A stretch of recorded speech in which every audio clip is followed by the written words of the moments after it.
Welcome to This Week in Metropolis. The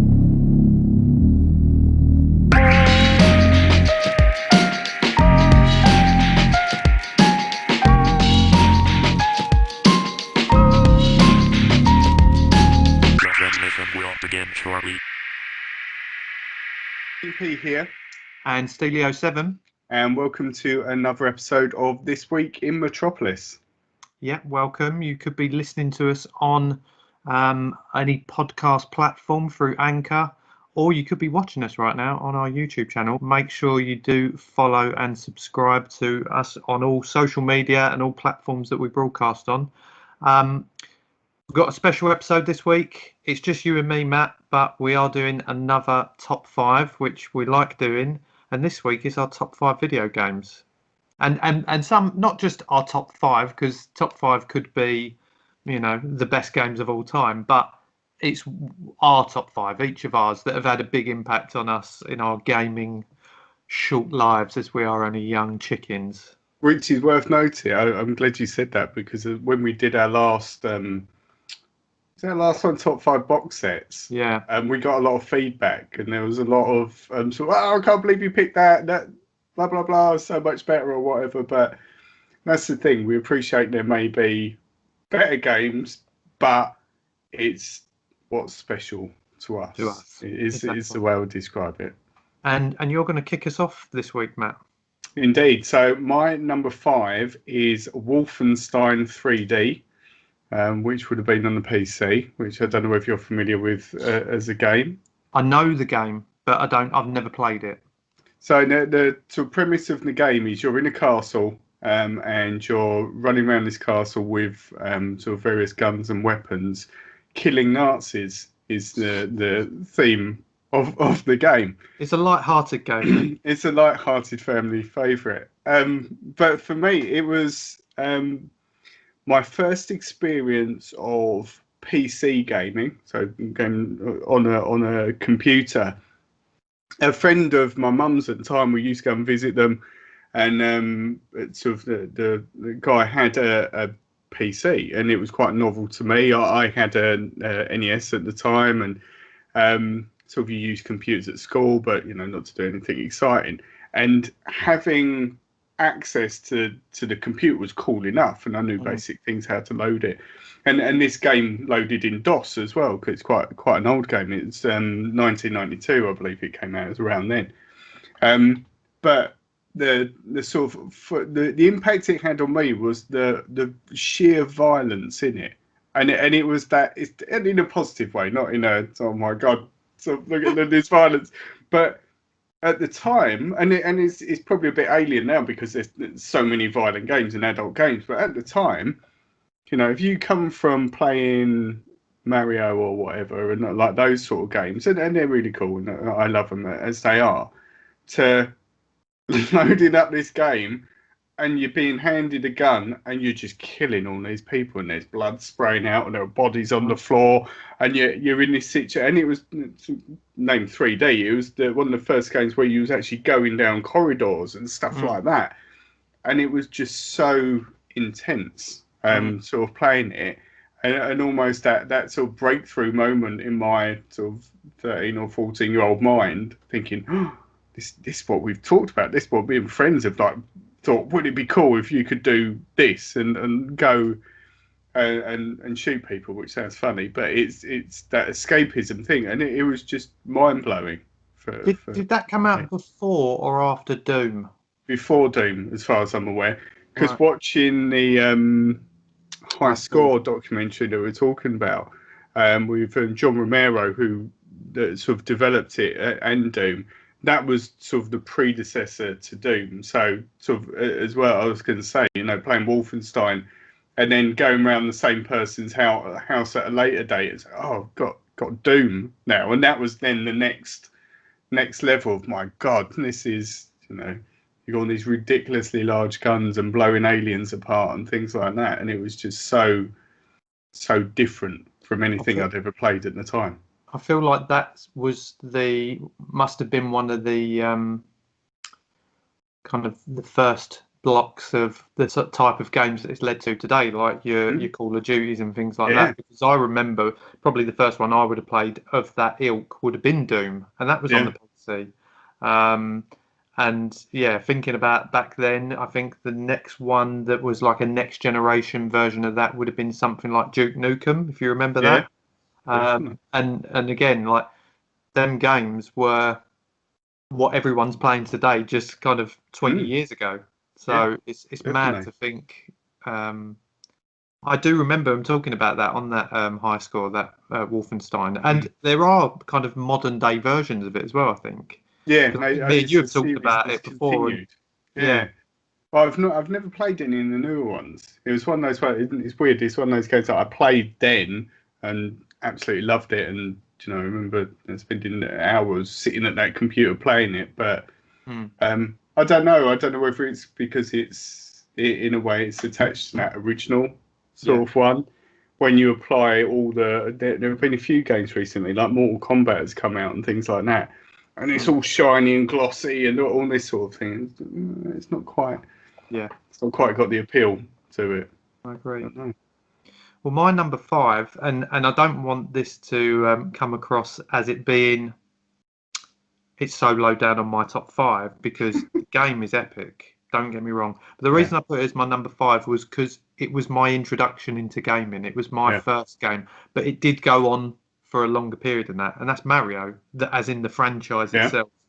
My first console that I had was a Nintendo, the NES, and I just remember playing Mario all the time. And I had so many awesome games on there. I mean, we talked about it a little bit with Paul last week about some of the classic games on the Nintendo, but Mario just is even now today. I'm digging out my classic mini version of the NES and playing the Marios 1 to 3 with my 3-year-old and getting him used to kind of operating a controller that's not too kind of cumbersome like a PlayStation or an Xbox controller. So he's almost learning at the same kind of speed that I did back in the day. Although I can't remember being that lucky to have something like that when I was 3. Yeah. But I mean, the Nintendo was an awesome little console in itself. But Mario for a platform game, and even playing it now, I'm still like. Me and my son were playing it last weekend on his when it was his birthday, and he's just turned 4. So correct me there. My wife will probably be listening, so I got my son's age wrong again. It is his son. Yeah. We're still waiting for confirmation, but anyway. And even I was getting frustrated playing it now as a 34-year-old. Yeah. Some of the levels because I'm thinking. Easy, and I'm just running and I'm dying easily on it, and I'm just like, God, why can't I just I should be acing this game. But that's a sign of how good the game is. Really, you can still struggle on a game, a basic platform game, and maybe it's because games have moved on so far that we're almost anticipating certain things to happen when back then it was a lot more patterns. I mean, again, I keep reflecting back to high score, but you see some of these guys that went on to these kind of contests and competitions, and they said the training that they done was learning what the patterns of the game were. There would always be a certain on something like Sonic, for example. Yeah, there's the guy on high score talking about Sonic and learning how he could get the most coins and exactly rings. Because there was always a pattern to, and even when I'm playing this. The more times I die, the more I'm like, oh, I'm just going to speed through this now because I know exactly where. And you can see probably what you didn't see as a kid, really. Yeah. But the character, the games, I think I only played them up to the SNES. So I didn't. Once I had a PlayStation after SNES. So Mario was obviously going down the N64 route and Dreamcast, sorry. And I didn't go down that route. So. Yeah, but even on the SNES, the games were awesome, just absolutely awesome. And I do think the 3D element of it, I did have a go on one of the 3D versions of Mario. I don't think it was quite as good.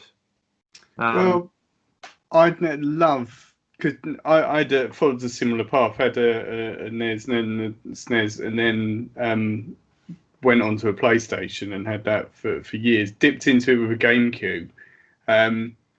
But playing one of the recent games, Super Mario Odyssey, is incredible, and that's a 3D sort of. you can run around sort of the open sort of world and things like that. Mm. And it's got the thing I love about sort of the Nintendo games, and Mario is in my top 5 a little bit later, is the magic, is the only way I can describe it, that Nintendo put in there. And there are bits in Mario Odyssey where you'll run up to a wall, like you're 3D and you're running along, you run up to a wall and you go into the wall and it turns into a 2D, like the old The Mario old game. version, yeah. And you run along, you're jumping over the blocks and you come out and then you pop out and then you're Back like on the field. 3D Mario again. It's just so cool. That is Little that is bits like that are just wonderful. And to also experience. just as a side note to that, Mario Kart. I mean, probably one of the best, other than the different sizes of your characters, and they might have. I mean, in the later versions, I think they could open up different weapons or whatever, or things to use. Shells and so Yeah, on. yeah. Like one of the best like racing games. I know we talk about the graphics it is. Yeah. in Gran Turismo, in Forza, and games like this. I mean, yeah, they're off the chart. But for an actual competitive, either against the computer or against your friends or whatever. I mean, on the SNES, I think that was the first Mario Kart was on the SNES. Yeah, it was. Like, unbelievable. And we recently played it with a friend of ours. He's on his, what are they called? Switch. Yeah. Switch, yeah. So, which is an incredible game. The one on Switch, which is 8, Mario Kart 8, something like that. Oh, and there's been loads of them now, yeah, and that is phenomenal. Again, playing that with the boys, you're right, it is such a good driving game, like the feel of it. And then you've got things like motorbikes in the newer ones as well, and they're really cool. Yeah. And playing with those. But yeah, Mario, love it. like I say, and I'm sure we'll talk about it in more when we come to wherever it is in your top 5. But yeah, awesome game and kind of what got me into gaming, I would say. So my number 5. Fantastic. What's Well, number 4 is I picked this one because it was one that sort of was very unlike anything that I played before, and also changed my perspective on said sort of type of games. And it's Fable 2, which weirdly, in my top 5, I've got a lot of sequels, and I don't know why that worked out, but Fable 2, which was on the Xbox 360, I'd never played the first one. The first one's meant to be amazing as well. You start the game, and you can choose whether you're male or female, and then throughout the game, you choose your path. Basically, you choose whether you're a nice guy or a nice lady or bad, and you can do these things that influence your relationships with the people in the town. It's in a fictitious sort of place called Albion, and you can visit little villages and different things like that. And before that, I wasn't really into it. And I've said before, I don't really like the fantasy sort of style of thing. And this is sort of the whole look of the game is very old-fashioned in the way that it looks. It looks like you're almost in a not quite medieval, but sort of like the the sort of 1600s or whatever. But yeah, it's wonderful, and you can. What I loved about it, you would like learn all these different things. Like there were bits where I worked out that you could arbitrage the cost of guns. So like I could buy weapons on this little bloke's stall in this tiny little village, and they were really cheap. And I could buy all these guns really cheap, and then go to the big city where they were really expensive and sell them for a profit. And like little bits like that before I'd never experienced that in a game. I'm sure there are loads of games. I'm sure people listen and go, but that was in whatever game. But for me, it was amazing. I'd think, right, I need some money. Right, I'm going to go there, get a load of whatever, like guns, sell them to that bloke who I know in that town square, can give me a load of money for it. Yeah, things like that. You'd get your own house. You could set up with a family if you wanted to. You could have kids. You could have a second wife somewhere else if you wanted, and then like the other one would find out. It was such a cool. It was a complete sort of fantasy game, but there were all these funny things in there that made it so cool. You have tattoos. You could do all sorts of stuff. Yeah. What console was that on? A 360. on the 360. Yeah. So So I it came think out 2008, I believe. Yeah, 2008. I think friend of the show, Mark, I'm sure he used to play that. It rings a bell. Or even Adam, who we've had on, I think he might have even told me about that one as well. So it makes me think of like a serious version of Sims, or Yeah, in a way, or there was probably a lot like that. Yeah. almost Sims mixed with Zelda. That's Yeah. what it makes me think of. Because Zelda, I mean, I always wanted to. I never actually had. It's one we always used to play. I'm sure Zelda on the Game Boy used to be like one of the best games, and then there was a version of it maybe on the 64 that was like the one that took off. Yeah. And again, that sort of style of game, although there's a bit more fighting involved and stuff, although Zelda didn't really have the choice of being bad, which is obviously the flip side of it. But I feel like there's a few games that I'm familiar with that, I mean, I probably wouldn't have played Fable because it wasn't the type of game I was into at that time. But the more I think about it, the more I think, God, I'd probably quite like I'd that really now. enjoy it. I started playing it. The reason I got into it, and the time I was working in recruitment, but for the games industry. So Why did you leave? well, exactly. They asked me to leave. Unfortunately, the industry wasn't going very well at the time, sadly. But yeah, it was sort of the game had came out, and one of my colleagues, sort of Lisa, was playing it, and every day she would say to me, "Oh, what about this? No, this happened?" Or, "Oh, it's so cool, this happened." And after having loads of those conversations, in the end, I thought, "Well, I'm getting this. This sounds good." Like my curiosity is sparked now, and yeah, never looked back. And yet, like learning how to. I think I became a blacksmith at one point, and you're there, and you have to practice like hitting these swords to make these swords and stuff like that. And it's so monotonous. Like you had to do these things, but it was so cool because you was just in this world. And so I played 3 afterwards, which was had really mixed reviews, but I really enjoyed it. And that sort of took the good and evil thing even further because it gave you like moral dilemmas.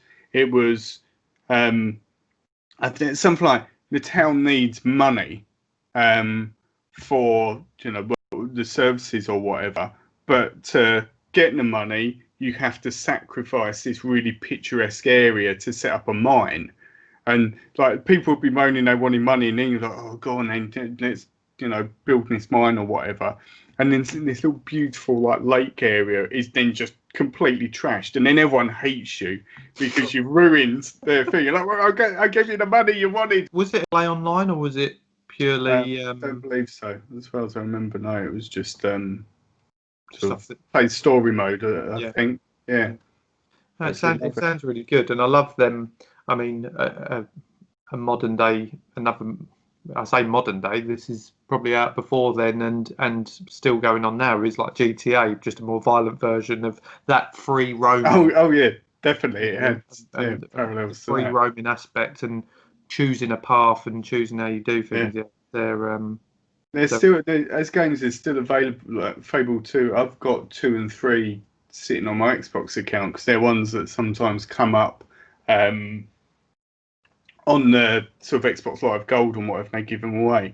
But they are exclusive to that console because Lionhead was the studios that make it, but I believe that Xbox or Microsoft own Lionhead, so that hints. But yeah, absolutely love it. But what's your number 4? So my number 4 is another game that I was thinking of actually was gonna be Street Fighter 2. The reason I've not picked Street Fighter, and I'll tell you what my choice is there's a bit of a long-winded story here. I love Street Fighter 2, but my problem with it is when I was, I can't even remember how old I was when I had this game, but I was young. I must have been when you hear what happened with this story. I had a friend over to play and from school, and I remember I was a little bit cheeky and I got told off. Yeah. And I cried myself to sleep while my friend was round, and then waking up, and at the end of my bed was my best mate and my dad playing Street Fighter 2, and in the time he had been asleep, they had mastered all the special moves, and I didn't know how to do any of them. I was fuming. So it always, I'll play it now. I'll play yours, but that's why it's not in there. But instead of that, one of my favourite fighting games from a gaming sense was Tekken, Right. because on the PlayStation 1 I had Tekken 1. I think I went up to 3 or 4. Tekken 3 was probably my favourite, just because of the story. What I liked about it was the gaming was awesome, and the fighting, it was almost, I don't know, the camera angles at times were really cool as well. The way they'd done it, you could throw someone and you go off in all different angles. The move combinations and things like that were really good. I mean, it was kind of the next level to the Street Fighters and Mortal Kombats of the earlier days. But also in the actual story mode, if you picked a character to try and see it through, there was a story to it as well with each character, which meant it wasn't just a standard, you pick a character and then you fight someone. There was a backstory to it, which I really liked, and it followed on through the games.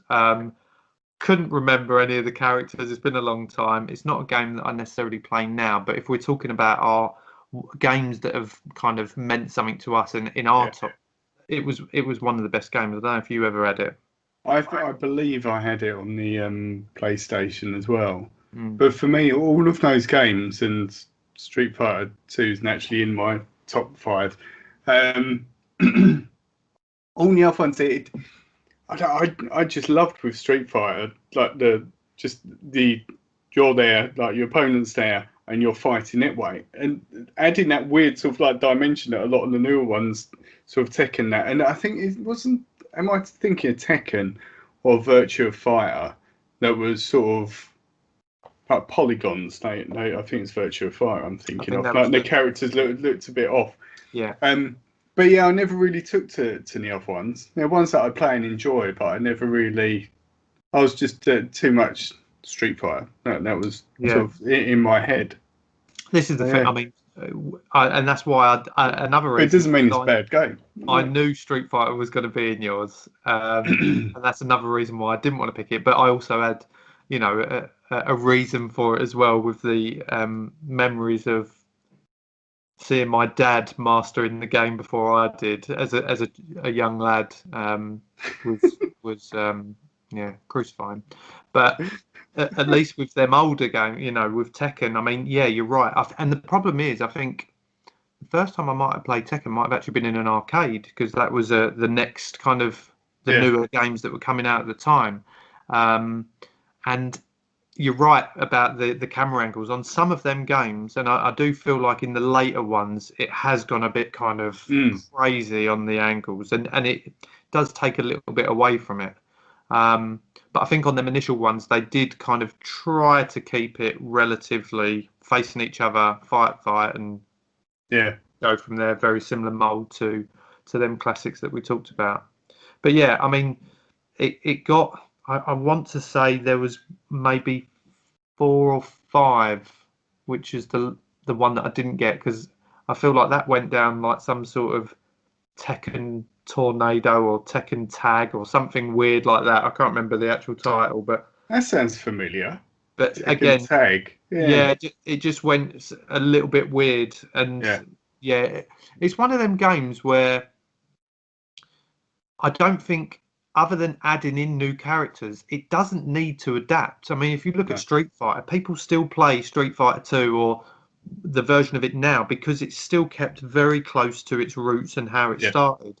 Whereas some games tried to adapt in a different way just to make it different, and that took away from it, if anything. And it may have still had a big fan following, don't get me wrong, but I think some people like things kept the same and just add a few bits and pieces to it. Like if you add a new character, that's great because you want to try that character out rather than it be some sort of weird angle.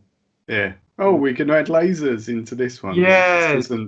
Because that put me off a lot of the newer fighting games when they were coming out.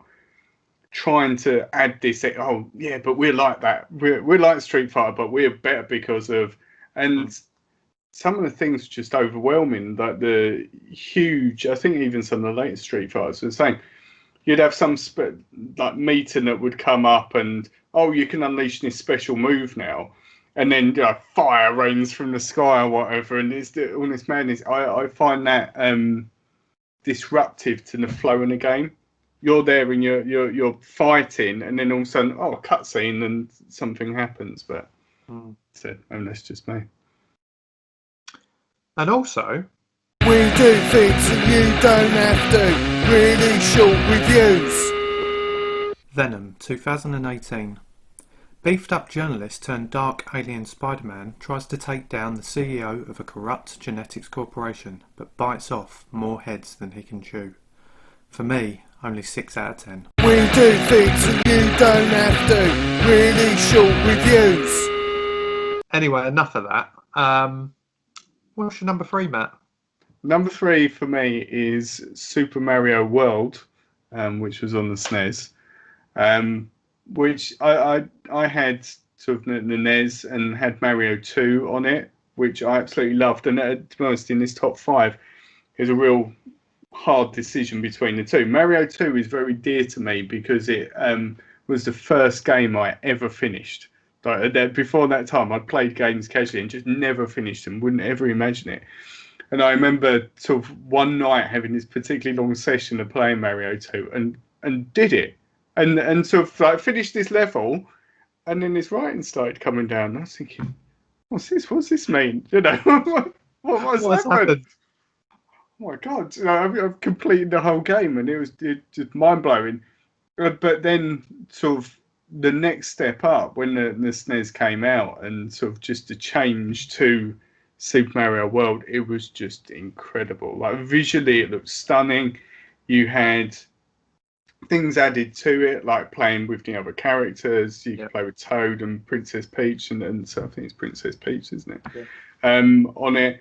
But then the Yoshis that came into the game, and being able to I don't need to throw something at that enemy or whatever. I can eat him with Yoshi, and you eat something different, and you get like different coloured Yoshis, and it was just that. I think it's a good example of like what you were saying earlier, like having a game that is so good to start with. I had the first Mario, that was really good of its time. Mario 2 for me was incredible. Mario 3 didn't quite hit the right sort of notes with me. I didn't think it looked as good. Like it was a bit beige for me. It is when you play it. No, I played that. Well, having played it recently, you do notice that. Whereas Mario 2 was reds and greens and really bright, vibrant colours, and then like it was a bit beige. So Mario 3, but the SNES one took it to the next level. Mario World, it was just stunning. Like all the characters added to it, and everything was stunning. And you know, you're there and you hear that boom, and this huge sort of bullet bill comes across, and you have to duck. And just I was absolutely captivated by that when that came out, especially because it was a brand new console coming out, and then that game with it, it was at that age, my God, I'm looking at the future here. This is it. Which is bad. Yeah, exactly. It's crazy, but it really was. But even now, I love playing the game. I've got the little classic, and playing it on there, it's still, it feels the same as it did playing it then. I absolutely love it. Are there any? And I don't hope this doesn't give any spoilers for your remaining top 5. Are there any platform games which that was in the modern day that you think are as good or have kind of given because I think platform games kind of with the newer generation consoles haven't been as strong. No, they almost ended, I think. Yeah, at the SNES. But are there? I mean, I think say games like Crash Bandicoot was a platform game. A different way you're viewing from behind Crash Bandicoot. Yeah. You know, so it was a different one. But that Spyro was another one. You know, there was these games. Spyro. Yeah. Amazing game. Do you think there's any that were? I mean, from a competitive side, obviously Sonic was the main rival. But do you think there's any modern day platform ones that are as good? Because you're probably more into that style of game, I would say, than I am. Definitely. I don't know really. So I've not I've not really played any modern ones that I can think of, if that makes sense. There was a game that we played not that long ago called Adventure Pals, which was really cool. Which was sort of more of an indie, sort of independent sort of game, which was on Switch, I think it is. We've got that, and that was a really good game. It's sort of two boys and a giraffe, I think it is. It's a really funny sort of story, and that was an amazing game. What I don't like now with some of the games, I love some of the independent games that are made because they do some really wild sort of concepts in terms of, you know, they're much freer to create these really cool things. There seems to be quite a theme with a lot of them of making retro-looking games. Yeah. And I don't really like that. Make a game that, you know, is cool and is really playable and that, but sort of making an 8-bit game just because it's retro, it doesn't really sort of sit with me. Yeah. But I've not really. It's a really good question because I think I need to look out some platform games. So I was just going to say, the most recent platform game I played, which is a really old one, just because I've recently decided I'm going to start buying the old NES cards. McDonald Land, which isn't a game I ever dreamed of buying, sort of in the past, but it was dirt cheap, so I got it recently. And it's got some really clever things. Like it's got you have to the story is you have to find Ronald McDonald's missing cards, and it's a pretty basic platform because it's just a tie-in with McDonald's. But there's some clever bits where the card isn't always where you think it would be, or the card's sometimes on the bottom of a platform, and you think, "Where am I going to get that?" And that's on the bottom of the platform because I have to squat down and pick it up like you often do. And there are bits that sort of flip the screen upside down, so you're like down is up and whatever, so you get it that way and things like that. And there's some really clever little bits. And again, sitting there playing it, you think, wow, I love this game. Like, it's so simple, but I really love it because the way they've designed some of these levels, it really makes you think. It's funny us talking about, even with Paul last week, talking about some older games where I'm now starting to think, I mean, when I got my classic NES, I probably played it for 2 minutes and then kind of put it away somewhere because there was a game on the PlayStation or whatever that I was playing on the PC.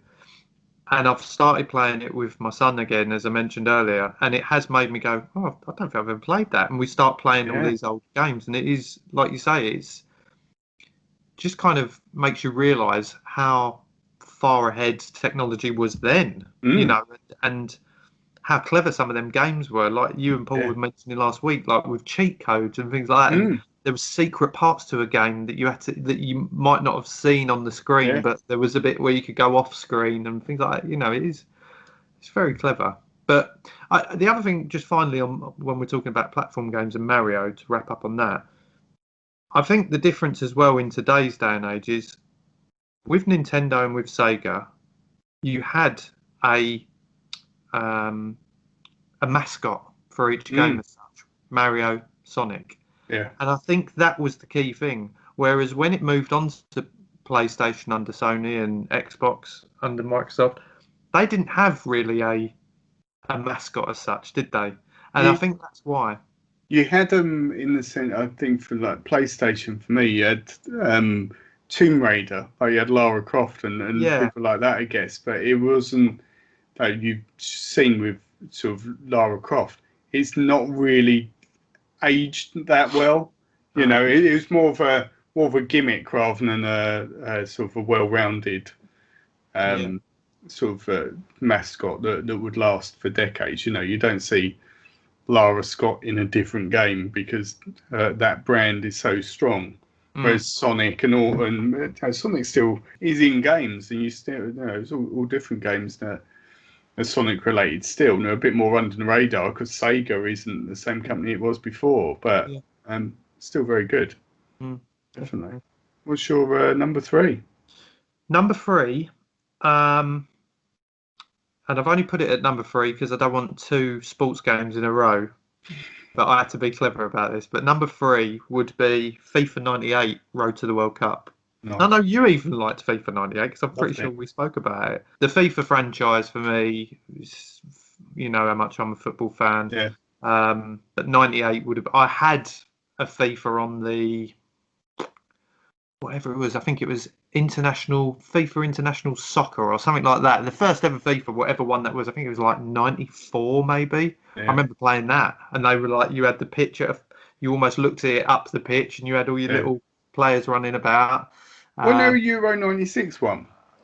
There was a Euro 96 one, yeah, I think as well. But 98, I actually played on, again, I mentioned him, Adam, who I grew up living next door to. I played it on his N64, I think. And yeah, it was so good. It was because I think that was one of the first ones as well where you played the tournament from start to finish as well, and it was purely focused on that because the games back then you didn't have like now with the databases on the FIFAs of today, which I do play. You know, you've got every league team, you've got every international team, you've now got women's teams in it as well, which is great. But on 98, I don't know, there was just something special about it, and the soundtrack to it as well. Didn't you have Chumbawamba. Chumbawamba? Was that in 98? Maybe. I think You you know, had. no, yeah, we get knocked down, but we get Yeah. up again. I think there was an that was Oasis 98. song in there as a complete package, and you felt like this is the difference I think with FIFA games now. It's more about the online gaming, I think, rather than the career mode or whatever. But with 98, you felt like you were completing a game if you made it all the way through. Yeah. But what was good, you could do the multiplayer thing on it. You could pretty much assign as many players as you wanted. So if you had, you know, like we did at the time, there was probably 6 to 8 of us that would go around Adams, and it would be our turn each game, and we'd play it out through the groups and then into the knockout stage as well. It was so good. But as a franchise as well, all the games have just. They did have a little bit of a wobble, and one key note for me, it didn't make the top 5, but there was a Pro Evo, I want to say 2009 maybe, that was it took over FIFA, and FIFA went for a real slump. But Pro Evo 09, I think it was, definitely was one of the best ones. You could select 4 teams, and then the computer would randomize your squad out of them 4 teams, and then play. You would play against someone like your friend or whatever. They would do the same. You'd pick 4 teams that you thought were kind of had decent players that it might pull from, and it could be international, it could be league. It was brilliant, but I think then it always came back round to FIFA upping their game again and getting over that little wobble. But yeah, FIFA 98 for me. That's coming in at number 3, which is probably a surprise to many. No, it is. I was expecting that to be your number 1, FIFA. But FIFA for me, you know, I'm not a huge football fan, but it's exactly what you said then. That sort of participation of a group and sitting around with a load of mates and just playing like tournaments and taking turns and all of that thing. And that's my sort of memory of FIFA, definitely. Yeah. And just that you didn't have to be a football fan because it was just a really good game and you just got into it. And I think around that time as well, you know, there was a real buzz about like the World Cup and stuff like that, and the team we had, and it that added to it, didn't it? It added to the whole mood of the game. Yeah, and they never done a kind of standalone tournament one, because I remember the next tournament would have been Euro 2000, and I'm pretty sure, if there's anyone listening or watching that wants to correct me, they can. But I'm pretty sure from then on they were kind of almost like add-ons. Yeah, get it as an add-on rather than it being a standalone game, because I'm pretty sure from after that the kind of FIFAs went more in the league club team direction with that as a bit of a side note. And certainly from when we went into kind of more online platforms, you could then add it as an online download to your game. But yeah, that's my number 3. So we're now into your top 2, Matt. Top 2. Number 2, big game now for number 2 is Grand Theft Auto Vice City. Because I played, I remember going around my friend's house and he had GTA 3 and playing that for the first time. and sort of him showing me, oh, you can get in that car, you can drive in that car, you can steal in that car, like driving around thinking, what's this? Like, this is just madness. And having, I had the original sort of GTA and played GTA 2, which was London, wasn't it, or whatever. And They were the ones where you had the air ones. Yeah, exactly. Yeah. And they were cool, and they were good in how rebellious they were. But sort of the 3D element of it, I'm like, wow, this is just mad. And absolutely loved it, but never got it because that was on PS2, I think, wasn't it? The 3.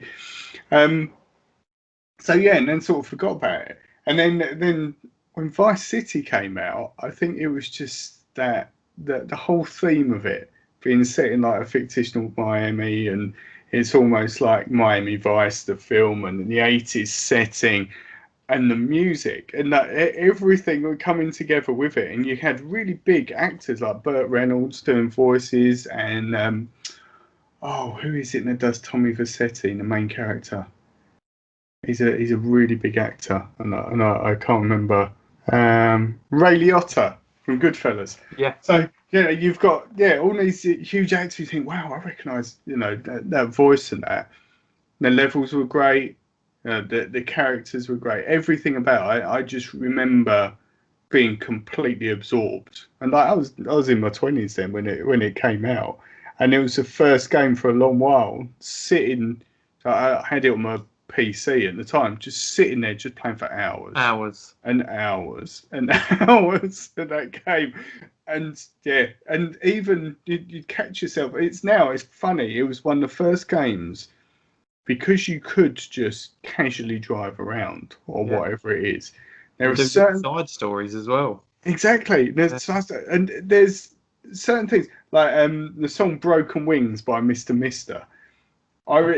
When I hear that song, it reminds me of driving around Vice City in the evening, which is one of those weird things that instead of reminding you of of old friend or something like that, it triggers an in-game memory, and there are just moments like that, and it's the first time that sort of thing happened. It's just so cool. But that's go off on a little bit of a tangent here, but music in games is such an important thing now, I think, because it is. And we just touched upon it with like FIFAs, like you would discover new band, like there's music that I listen to now through listening to it on FIFAs. Yeah. But you just touched upon it with the music in GTAs. When you'd get in a car and flick through the different radio stations, there were certain stations I would always listen to because it was the type of music I was into. Yeah. Even there's one game that always sticks with me because it got me into The Offspring, which was Crazy Taxi. Yeah. The music in that. That's got an awesome soundtrack. It's incredible. Yeah. And I'll literally hear them songs now, and I'll know them like word for word because of playing Crazy Taxi. But GTA, I just think when you look at now, like the maps, because I think as the games went on, it might have even been Vice City, which was the first one that came with a map poster. No, the first one did. Because I remember playing the first one and needing to go somewhere, and that was one of these defining moments as well. Needed to go somewhere for a mission and opening the map up and thinking, right, well, I'm here and I've got to go there. Yeah. Madness. But I remember... Go on. No, sorry, go on.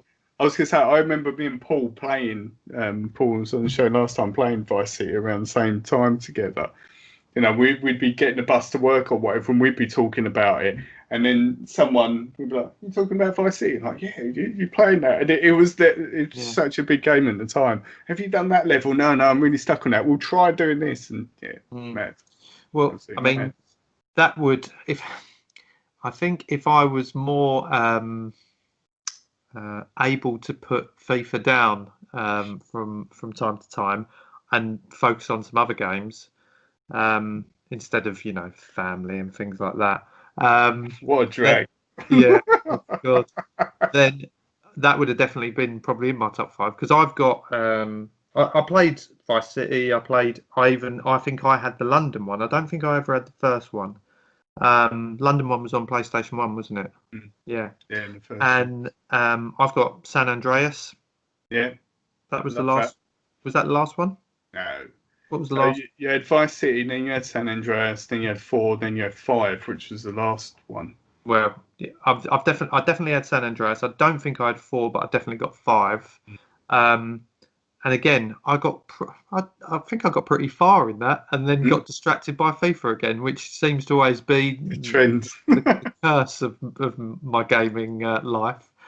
But I've made a vow to go back to these games and try and finish them off. So I finished all of them.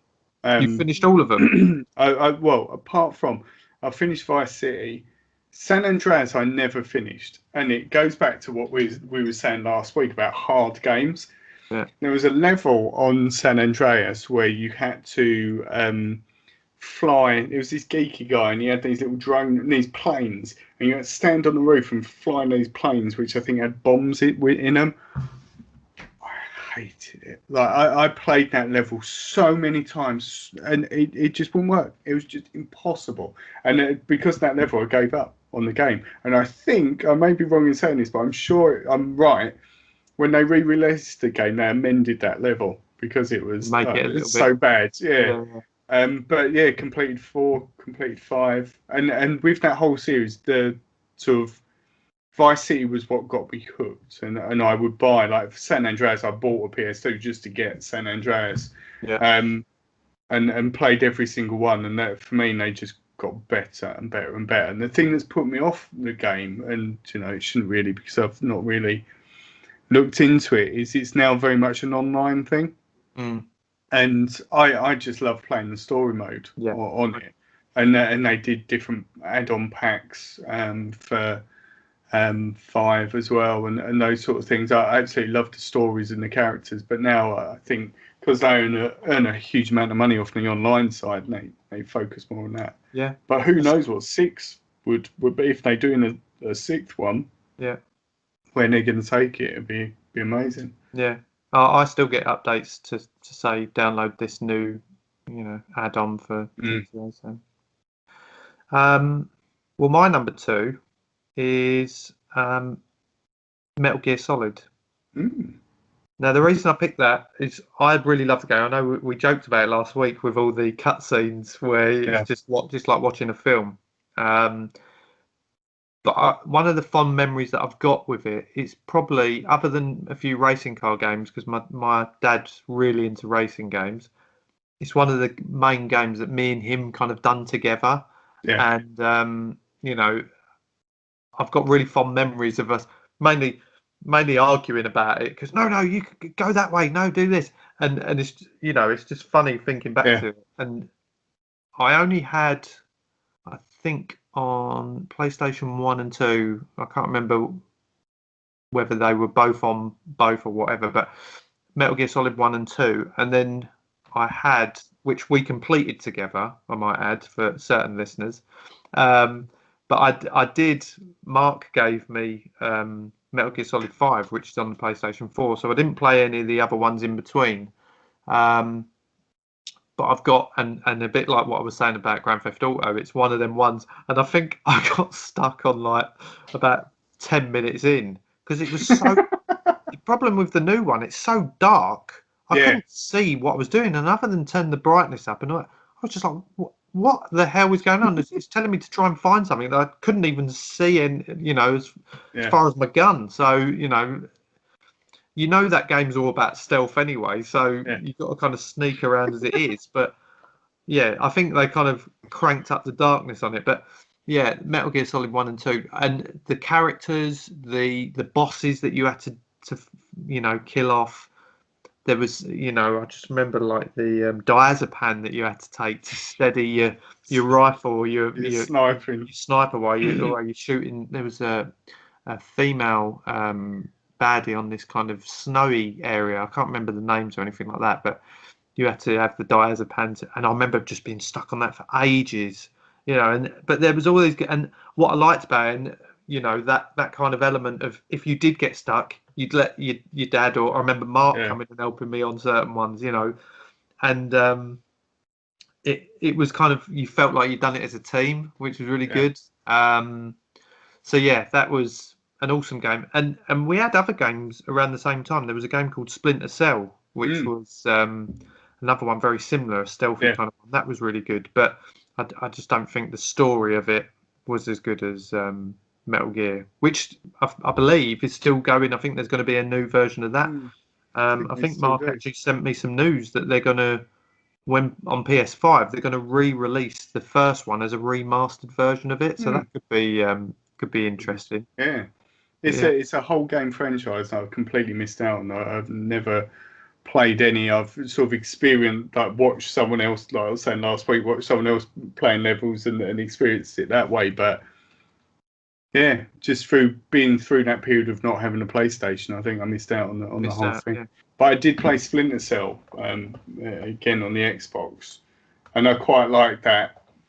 You've got to climb through a hole, and there's a bloke there, and you're sort of going past him. It's quite fun, isn't it? That sort of thing. Yeah, and there's a whole load of games like that. I think the Rainbow Six games, aren't some of them? They're kind of stealth ones, aren't they? Yeah. Yeah, I think so. But for me, I just loved everything about Metal Gear. So now we've made it to number one. Number one. Which I'm guessing we can put 2 and 2 together.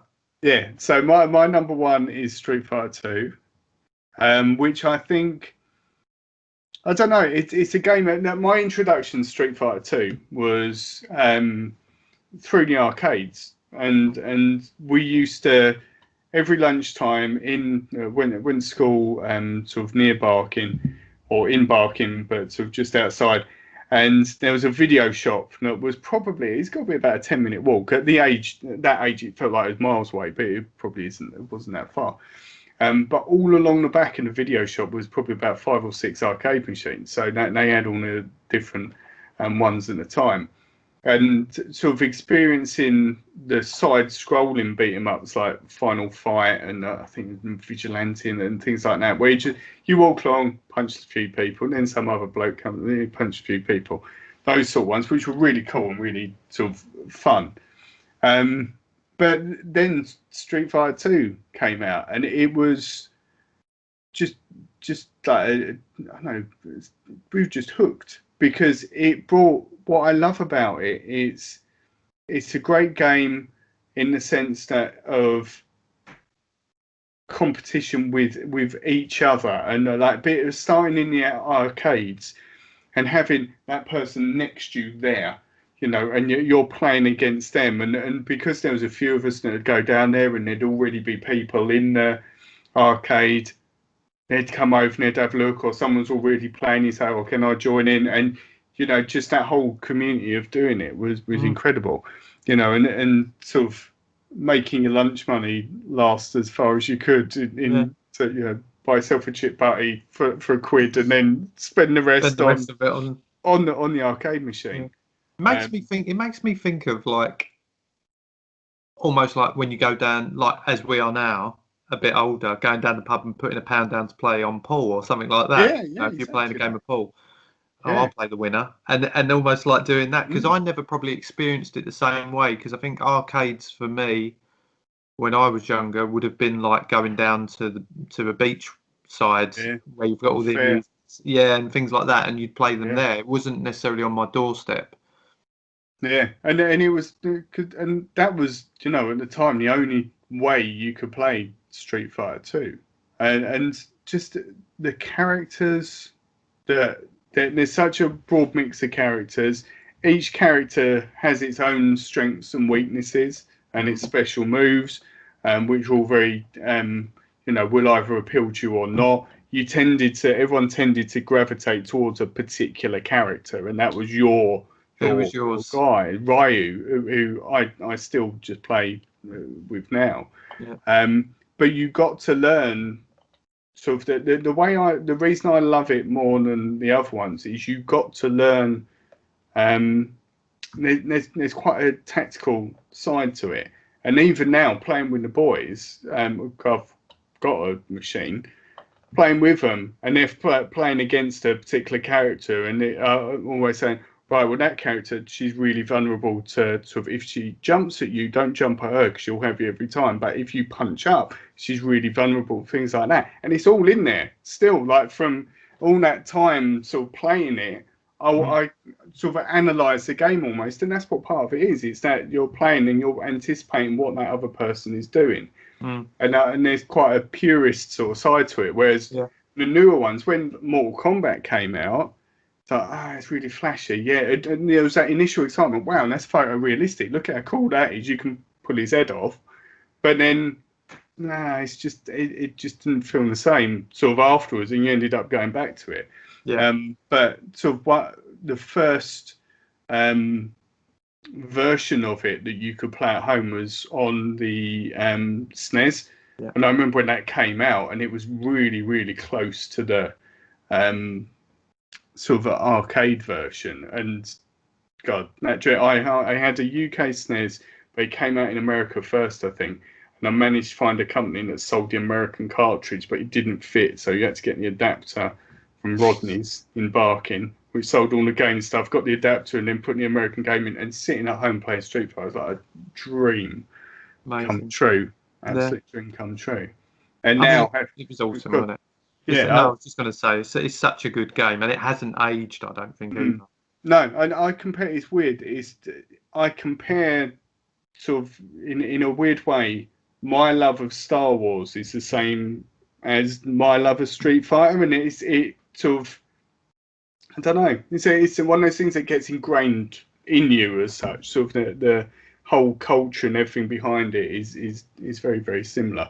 And even playing it now, I've got 4 and 5 and the different sort of compilation games and that. And just this week, my youngest is really getting into Street Fighter at the moment. And seeing 5 on the screen on like a really high res monitor, some of the characters, like seeing Blanca and that, and it was green with his muscles and that, you think, wow, look at it, it's so cool. He was my favourite character as well, Blanca. He's an awesome character. It's an awesome game. Great shout for your number 1, and I had a feeling it would be that. So I'm pleased to be correct. Can you guess? You thought mine was going to be FIFA.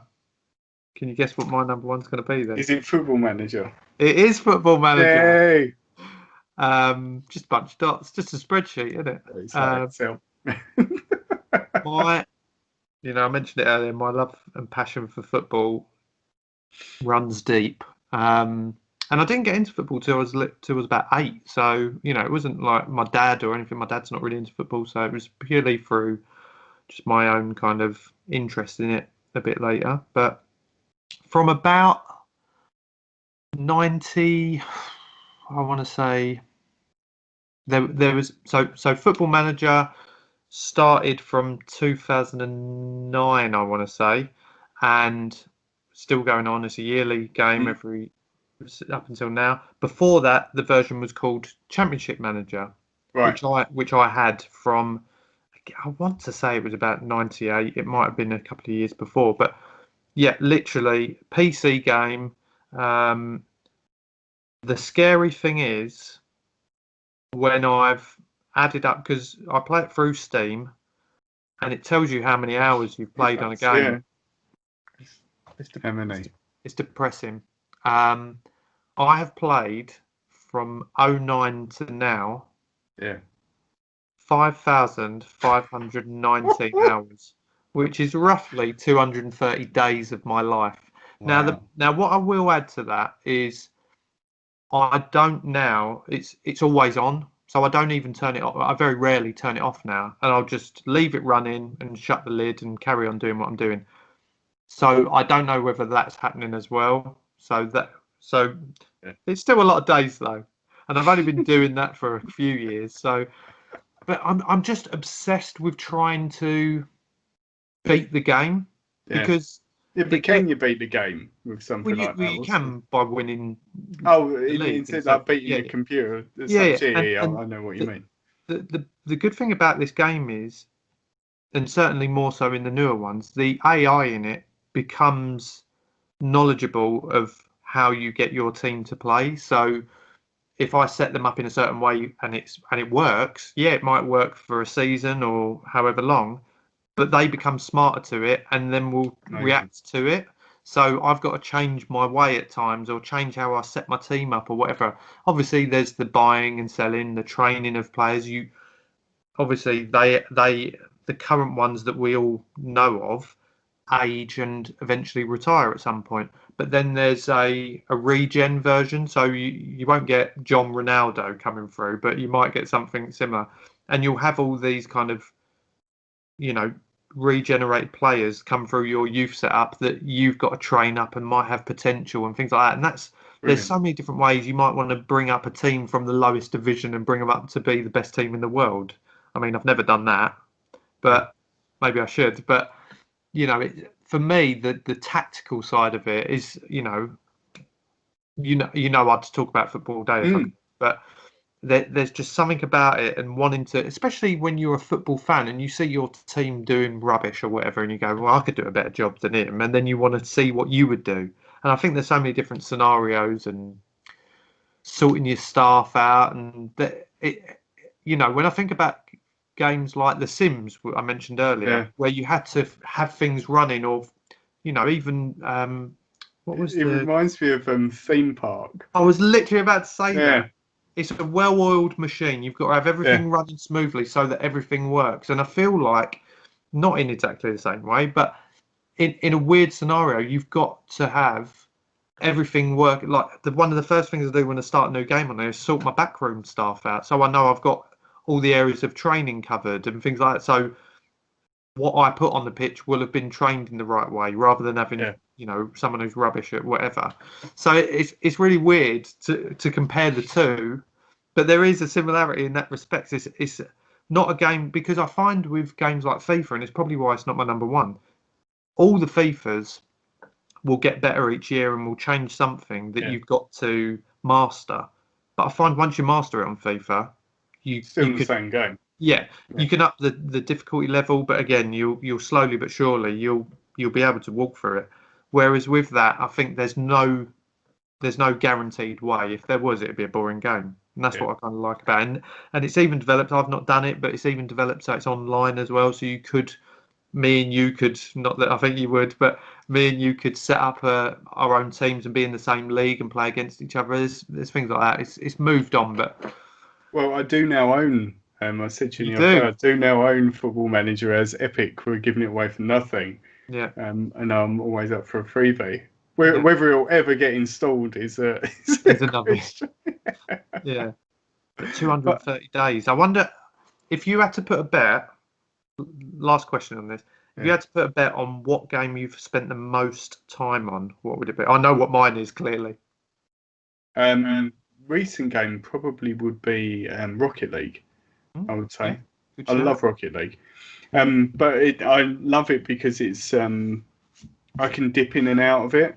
So if I get a spare 10 minutes, that's 2 games. So it still keeps me fresh at the game. I'll switch on, have a couple of games, switch off again.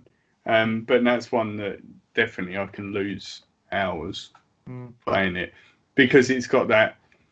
Takes me a while to get warmed up, so I'll play a few games and be absolutely rubbish, get destroyed, and then sort of that next game be like, oh yeah, that's better, oh brilliant, and then on a roll. No. It is a very good game, which we've played online several times. Well, I think we should do like maybe a 10-year anniversary episode of this one and see if our top 5 has changed. So, mark it for all the listeners and viewers. Put a note in your diary for 10 years today. That's it. And see how many years and hours you've then played Football Manager by that point. Yeah. Scary, mate. Yeah. Yeah, mate. Are there any, just briefly, any outsiders that could have made the list?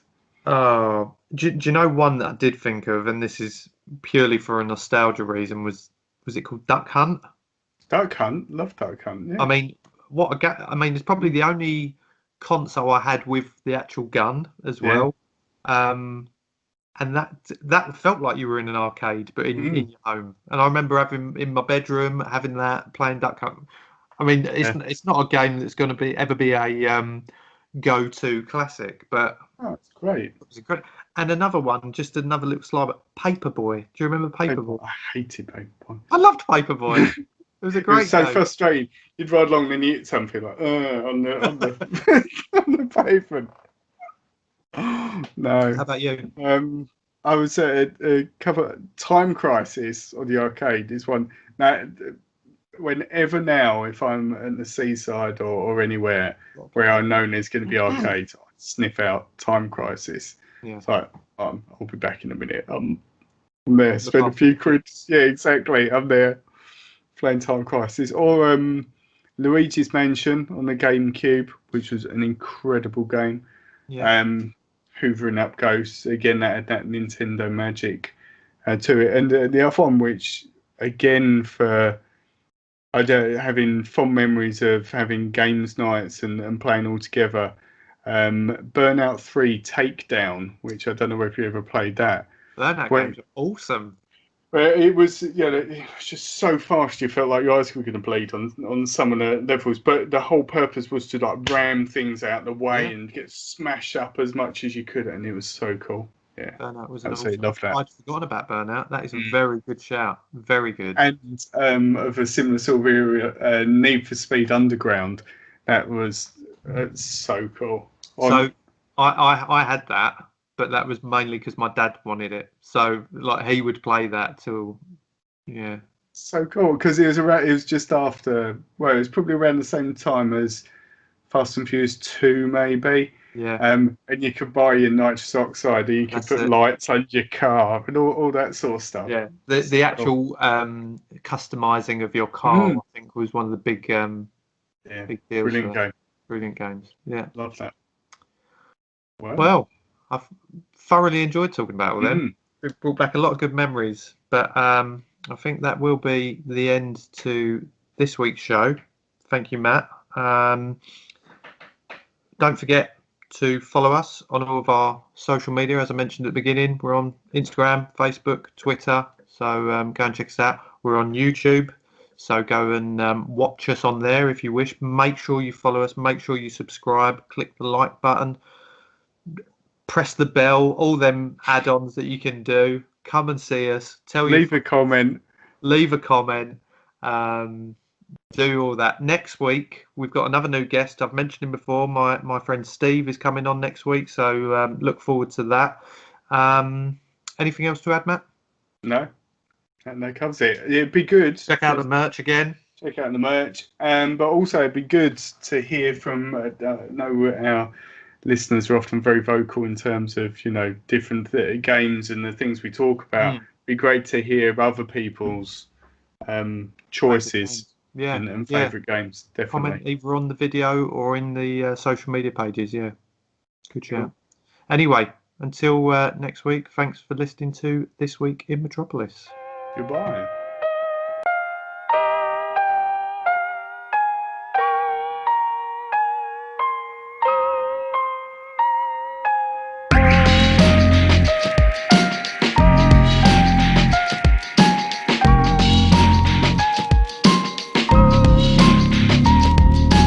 Thank you for listening. Transmission over.